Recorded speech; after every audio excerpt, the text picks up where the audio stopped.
In part of Western Kenya, childcare was largely seen as a woman's responsibility, with men expected to provide but remain distant from the daily caregiving. But in parts of Homa Bay County, that is slowly changing. More fathers are stepping into hands-on roles like bathing, feeding their children, and sharing household duties. The shift, driven by a community parenting program, is redefining fatherhood and contributing to efforts to reduce gender-based violence in the region. Our very own Andrin Kilemi takes us to Ndiwa sub-county, where traditions are changing, meeting one family at a time.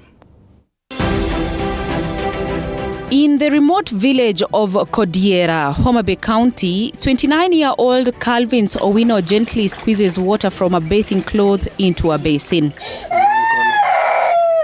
His 2-year-old daughter's cry echo through the quiet homestead as he bathes her while his wife Marvelyn Owino prepares a meal before they leave the house for the day's activities. A few years ago, such a scene would have been unthinkable, as men traditionally believed that childcare was widely a woman's responsibility. As the sun rises over Lake Victoria and cows are led out for milking, scenes like this are slowly becoming the new normal. Fathers carry infants on their arms and soothe them to sleep, while others patiently feed toddlers.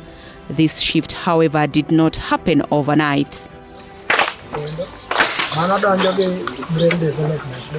3 years ago, Child Fund Kenya introduced a parenting empowerment program in Ndiwa sub-county, Homa Bay County, targeting harmful gender norms and encouraging shared responsibility in the home. They meet twice in a month to at least talk about the components of nurturing care, which are safety and security, adequate nutrition, responsive caregiving, good health. So they normally talk about basically on how to take care of children and responsive caregiving.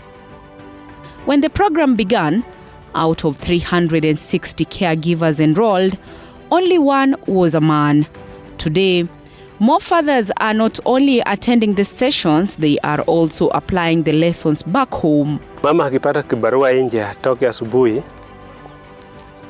shughuli zote za nyumba naifanya. Kama nikiamuka, nampikia mtoto chai, naosha vyombo, nasafisha nyumba,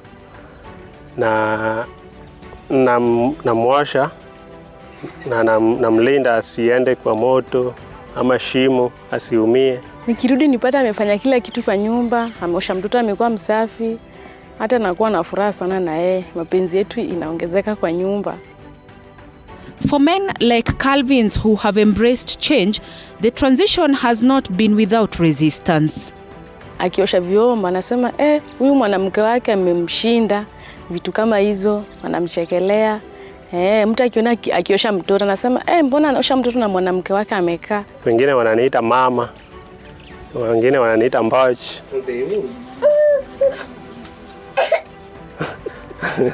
Lakini mimi mwenyewe najua kenye nafanya ni kitu ambayo inasaidia familia. For male caregivers to involve themselves in caregiving in a Luo community, this is one thing that was unheard of, and it was accompanied with a lot of the don'ts. Men were not even supposed to carry children. But if you carry a child, your knees will get weakened.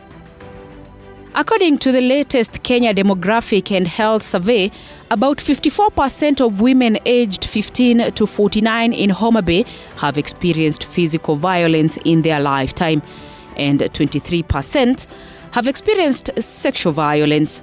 These figures place Homa Bay among the highest counties in Kenya for gender-based violence. That, however, according to authorities, is slowly changing since the introduction of the Nurture Care program, promoting positive parent-child interaction and caregiver mental well-being. We are having many cases. We are addressing many cases, even for 2 to 3 per week. But as we speak now, after the program, after the mentorship, I can assure you that it has really reduced You can find that people now 1 month, 2 months, like now, we've not realized any case of gender-based violence. There has been a decrease in gender-based violence. The male are able to support their spouses, the children are closer to them, so we have demand because the male who are in the program shared with their fellow men during their normal times out, and they have realized that there is a great impact. Long-standing traditions are slowly evolving here in Western Kenya, and with them the meaning of fatherhood, moving beyond just financial provision to active everyday involvement. Andrin Kilemi, TV47, Kakaeta, Homa Bay County.